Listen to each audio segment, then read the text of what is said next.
Hey all, it's your girl Aaron. I did write some notes down, but after I get to the end of them, I'm going to keep going and see where my thoughts go. So, yeah, but today I wanted to talk about the phrase revolution or apocalypse. So, yeah, it's not going to be edited, so yeah, the volume and that quality is probably not that great, sorry. Anyway, so I've seen the slogan around many times, revolution or apocalypse. Obviously, what it's implying is that we need to have a revolution um, pretty soon, or else we're going to have a climate apocalypse. So, first of all, I guess is we're going to say, is that statement true or not? Like, is that really the case? And I would say, like, it depends on what your definition of revolution is. Um, and I think there's a lot to unpack uh, around that. Hopefully, I'll be getting to. Um, so I would say the definition that would make sense to me, because everyone has their own, and always look for the one that makes sense to me, which is that revolution is a change in the system that governs your society. And so that change could happen through some violent means like an uprising or a coup, or the change could happen through more peaceful means like protests, or it could happen in ways and just like a change of way of thinking almost. So that's what I would define it as. But if it leads to a different system, then um, yeah, then I would say that's a revolution. So a lot of people might not agree with that definition, and a lot of people might say that unless there's violence, then you don't really have a revolution or whatever. But I would say it's it's always more nuanced, that you can't just make it sort of black and white and just make such a proclamation and make it can sound correct when you hear it, but then if you imagine in the real world, I don't know, it seems to me like it's almost like a magic phrase that you say more than an actual analysis, because changes have happened before without violence, and the change hasn't always been good, but um, you know there were, yes, there's often when it comes to like in terms of overthrowing an authoritarian government, then yes, there's pretty much always gonna, like an actual sort of dictatorship and stuff, then you don't have any means of change. Like your ideas that might change the system can't get out because it's all sort of being filtered and stuff, and you can't easily organize like your non-violent like protest style revolution attempts, because the state in those places is so free with uh, violence against the people that they just are able to always shut you down. So in those places, it's almost going to take a bit of like a civil war scenario. And so I would say that's why you need to be very careful of allowing your place where you live to become a dictatorship if it's a democracy, because if that happens, you lose out on really a lot of your options to avoid like a civil war scenario. So yeah, I would say um, that it can be non-violent, but it either takes a really coordinated, large-scale um, movement, or it takes a very deep conversation and a lot of re-educating of each other and ourselves. Um, but I would say in some ways, like if you go from a society where being like, let's say, gay is like sort of treated as a mental disorder and illegal and all this kind of stuff, to one where those people are treated normally as if they're a normal part of society, that is in a sense a revolution of thought. I would say that when society went from considering the earth flat to round, that also was a revolution of thought. And I think it's possible, and that is the least violent way for things to change, is for an idea to get everyone's buy-in, basically, for it to just go viral and for everyone to just be like, okay, we all agree, like that's, and hopefully we can come to those kinds of sort of thought revolutions, as many as possible, even if they're only gaining us small changes at a time. But those kind of aren't really changing the system in a way. So usually the system implies something to do with government, which normally means that there will need to be a disruption of some kind. And so I would say we can always aim for a thought revolution, but we shouldn't really bet on it actually being able to achieve something. So, like, let's talk about even with climate change. Like, you can go up to pretty much anyone and be like, yo, should we be, like, regardless of whether it's really happening or not, should we at least be moving away from fossil fuels onto other technology that's better and healthier and isn't going to make the problem worse? And pretty much everyone is going to be like, yeah, totally. But there's money and interest, political and social capital interest in fossil fuels, and so that's why, despite pretty much everyone agreeing, and so in that way you could say that the thought revolution happened, but then the actual change didn't happen. So I would say in that case, if we're going to talk about revolution or apocalypse, if your revolution is only a thought revolution, then I would say no, that the statement isn't true, because then it's not enough. So regardless of what your definition of revolution is, if your definition is that it can happen completely without any disruptions, then I would say that we've already had enough time, with enough of that thought being accepted by everyone, that something needs to happen without something happening, to prove that statement isn't enough. There's no sort of thought only based revolution that's going to address it, because it would have happened already. So then we have to look at the disruptive things, which are if direct action, basically. So that can actually be voting, to be honest, but it can also be mass protests and Occupy type style movements. So you saw Occupy Wall Street and all of that kicking off in the USA a while back, but there were actually other places in the world. Well, wait, I think Occupy didn't start in the US, but anyway, wherever, like, remember the whole speech I gave about spoons? Like, it includes research, so I'm going off as much as I can remember at the moment. But anyway, there were other places in the world that also had Occupy movements, and some of those did lead to a change.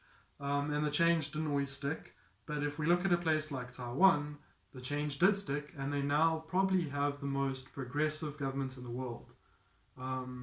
So in that way, that was a disruptive, it was a non-violent revolution, you could say, that resulted in a change. Now, they're still operating on capitalism there, and they still vote and all that kind of thing, but their Occupy direct action gave them the opportunity to implement a new way of doing government, and it was basically to do it the same way they've been doing it before, but then using technology and sort of open source technology to give more say to people in policies and to hold the government completely accountable for everything.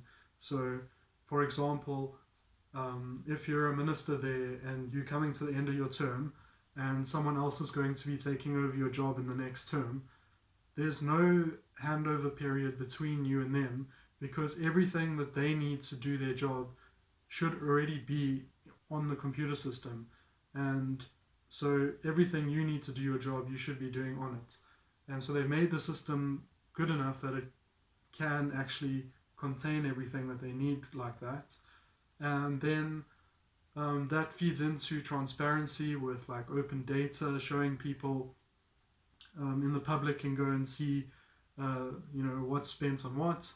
I think they do have certain classified topics for like intelligence and stuff, like military, and so they are in many ways like still similar to other governments, but because of that small change they've made, they've given the people a say in what policies come through way more. Like in most countries, what happens is a lobbyist is paid by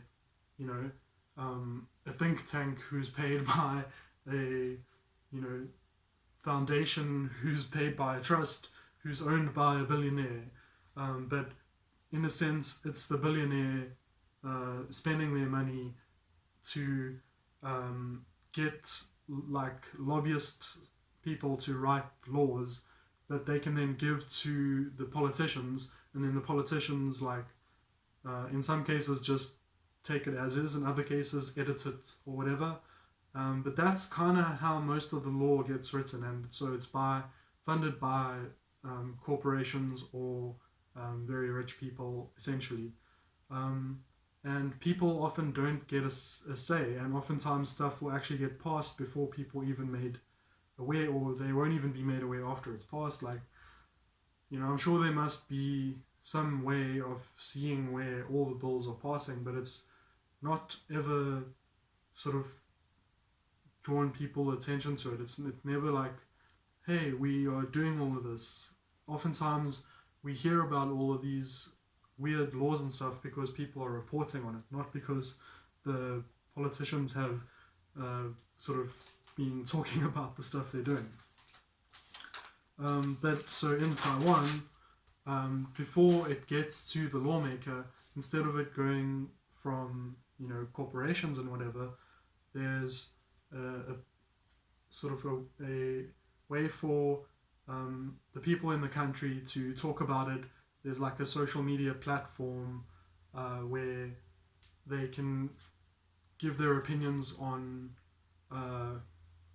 different aspects of it and stuff. And so if people are unhappy about something in the law, they can raise attention to it, and it's almost like having like Twitter or Facebook when you want to boost something, but this is without needing advertising or algorithms or whatever. It's designed to try and resolve friction, and so it gives people who are in support or against certain policies to express why they're for or against it, and then have other regular people talk to them and discuss why they might be right or wrong.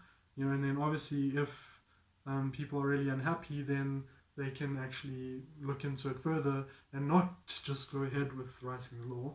But if people are happy with it, then it can go into the lawmaking process. So that is a new system, and I believe a system like that would be very responsive to concerns like climate change. And so I would consider that kind of system to be social democracy in nature, and actually quite good at being a social democracy, because it's not just in faith that the politicians will stay honest.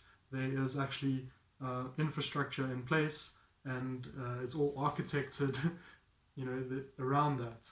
And that was achieved not through simply voting, but through uh, Occupy protesting. So if you're going to get a victory through voting, then your victory is going to probably happen within the same shape. And so let's say someone like Bernie wins in 2020 and they do the Green New Deal, and every country on earth basically starts to get on board with it, and we get better and better at making green tech and all that kind of stuff, and we manage to you know um, hit the goal for avoiding like the absolute worst of the things. Like, that's pretty much the best we can hope for. Like, there isn't any other scenario, I think, where that can happen faster. Like, even an armed revolution is not going to really be able to address climate change very fast. And a global scale armed revolution is a pipe dream, to be honest. So I think we might need social democracy to come through for us here. So if we are talking about a revolution that is going to give us social democracy, then you can look at then the type of revolution is in a way going to determine the type of government. So if you're voting them in, like you vote in Bernie, you get maybe everything that the Taiwan system is promising. You get it only if the politicians stay honest, because but you can then advocate for the adoption of that kind of software and hopefully get it in place before they can get too corrupt or get replaced by corrupt people. So in some ways you might get there, and so I would say, that's one way where you could say, because I would say vote if you actually did manage to get Bernie to get the nomination, and then I think it's a home run from there. Then definitely, unless Trump tries to start a civil war to stay in power, and then that throws everything off. But otherwise, if Bernie gets in office and the American people have actually woken up, because I think that's what's going to take to get him in office, then I think it can happen, and that if that's your revolution, then it will be Bernie's revolution that saves us from apocalypse. So let's not look down on Bernie's revolution, even though it's basically a thought revolution combined with a change in voting and a change in participation levels of the current system.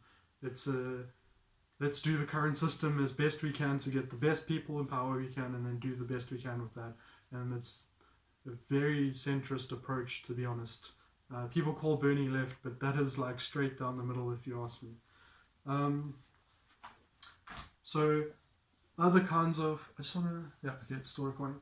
So, and then what I don't like so much is the idea of an armed revolution to attempt to do something similar to Cuba or Russia or whatever, and try and enact something like Marxist Leninism or some authoritarian system of government.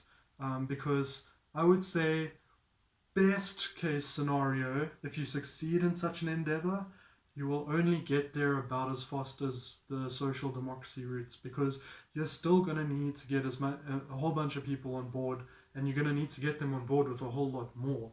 And you're still going to need people to be generally happy with everything that's happening. There's a lot of work you need to do, and in a place like, say, the USA, getting people on board with the idea of real socialism is out the window. On board with state capitalism, that's going to be one hell of a struggle. On board with social democracy is going to be already a big thing to achieve. So in that way, you're not even going to be able to achieve such a thing in a place like the USA before we run out of time. Because how you, I mean, if you want state capitalism, like you should definitely be able to get social democracy then, because state capitalism is supposed to deliver so-called failings in social democracy. So if you can't even get people to want social democracy, I don't see how you think uh, state capitalism is more appealing than that.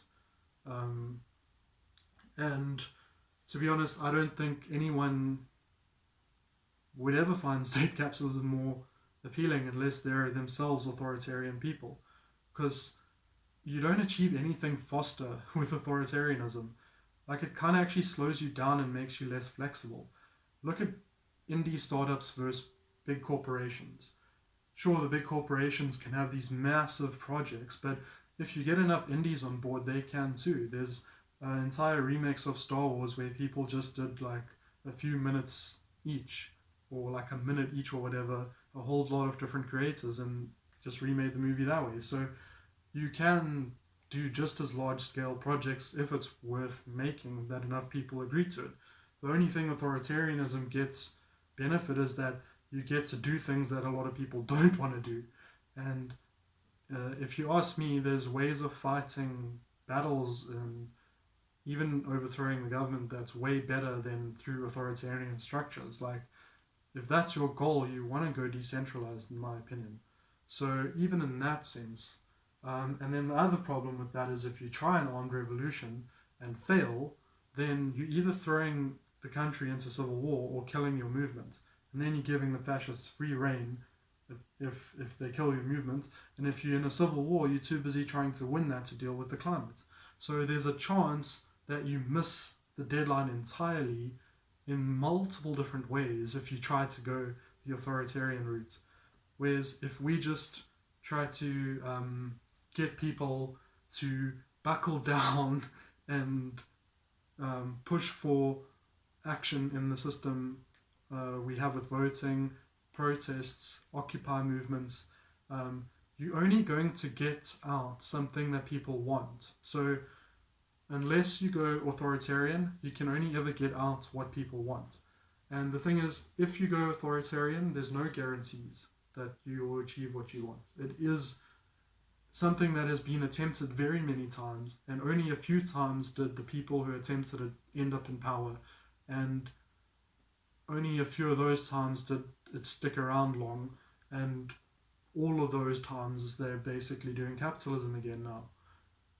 So it's not really delivering much.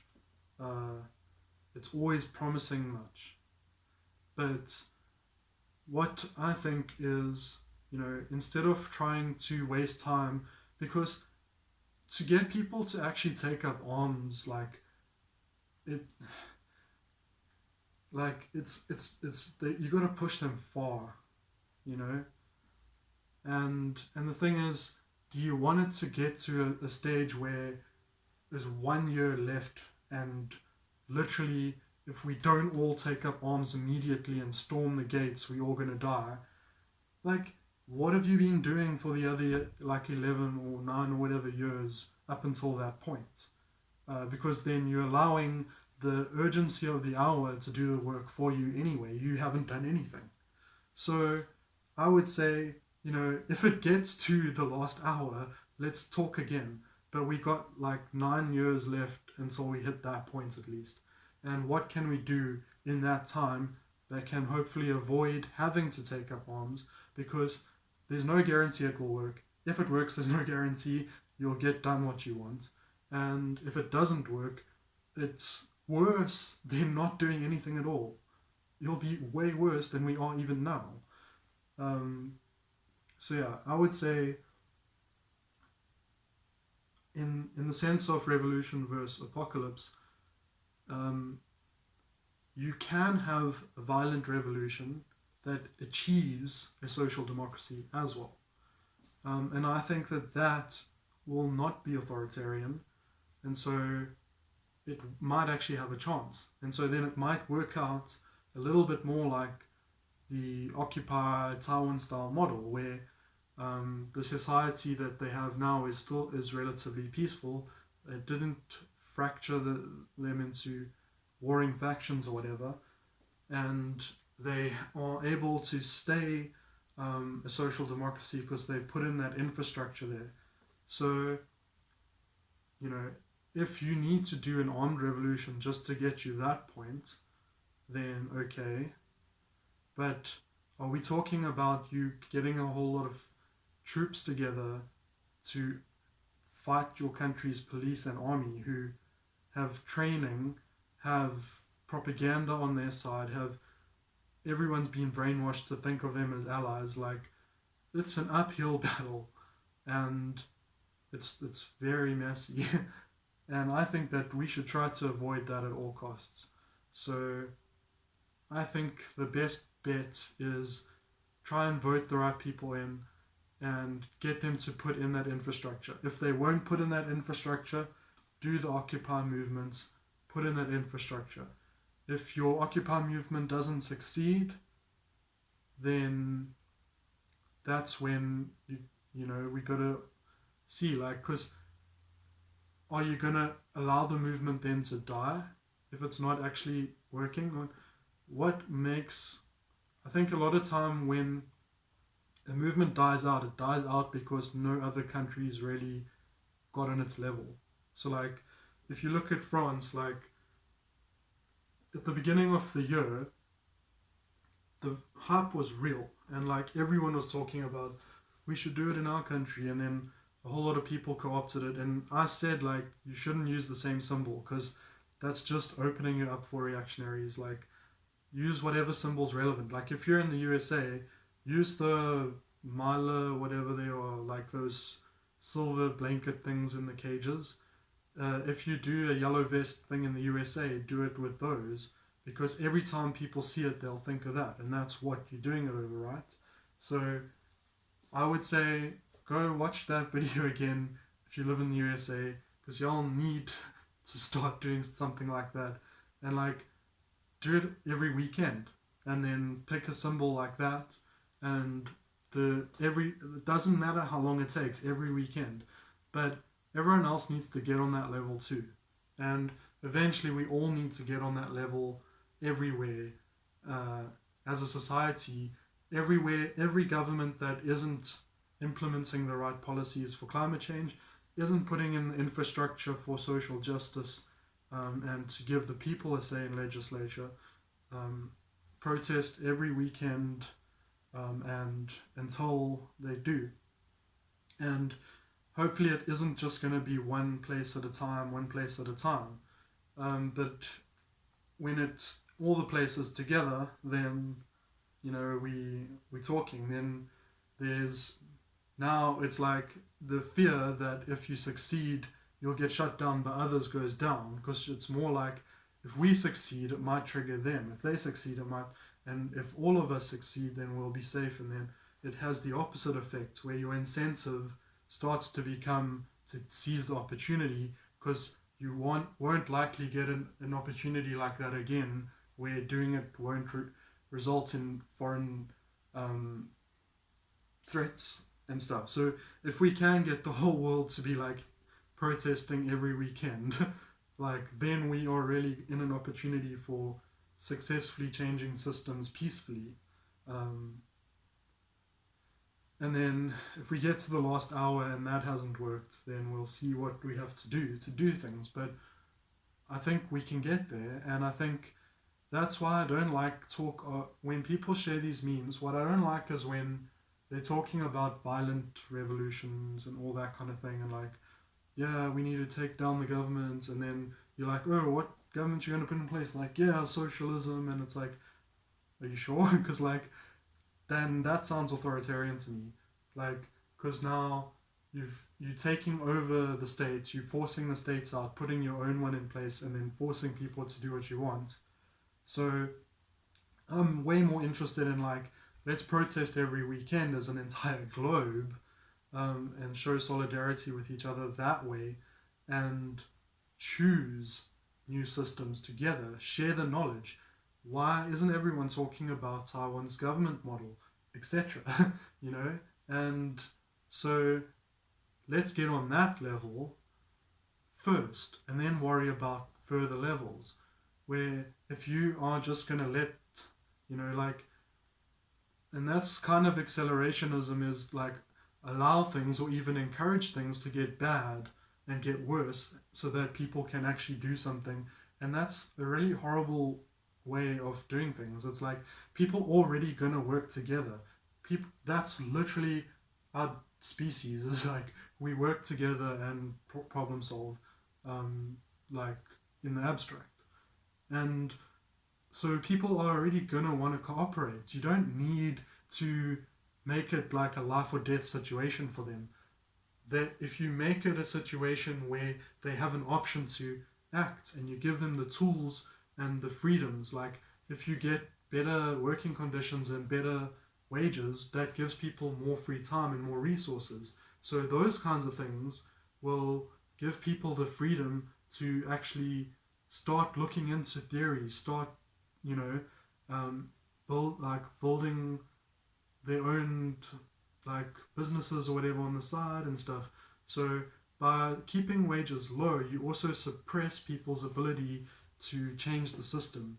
And that's why I think people who are like, oh, don't fight for incremental change, fight for changing the whole thing, or missing the entire point. Is like the incremental changes are part of how we get the big change.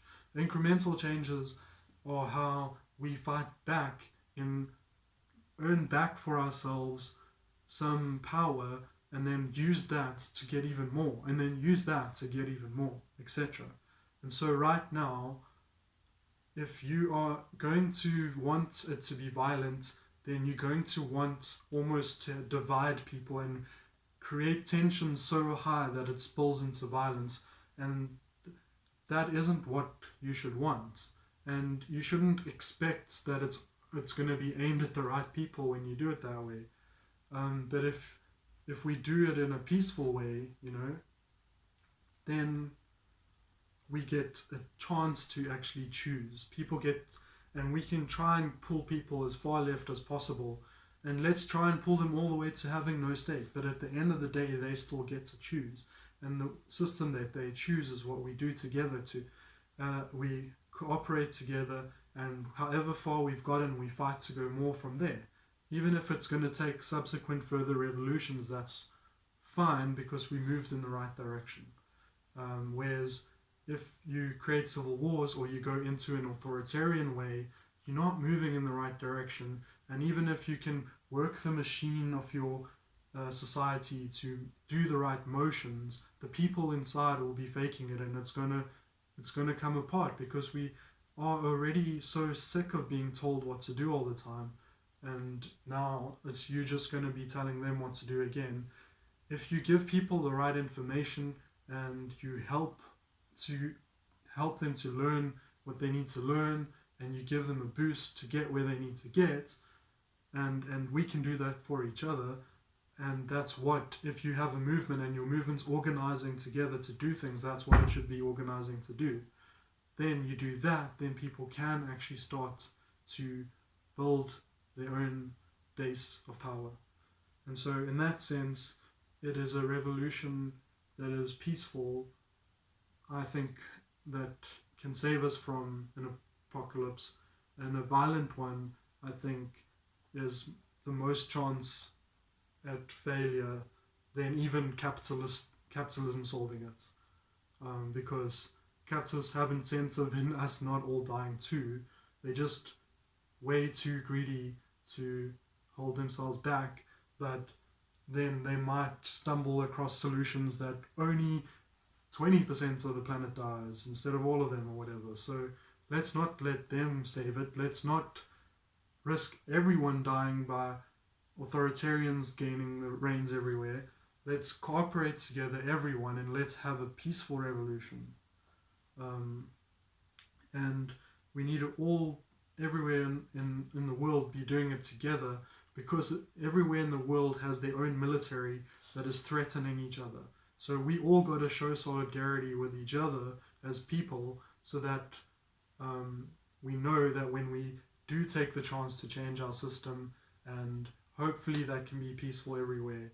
That after it happens, our United Nations, for example, it will look completely different, and it'll be, how do we solve these problems together and cooperation instead of um, veto powers and like freaking weird uh, human rights abusers being on human rights panels and nonsense like that. So like, anyway, I'm kind of rambly. I think I've said everything I wanted to say.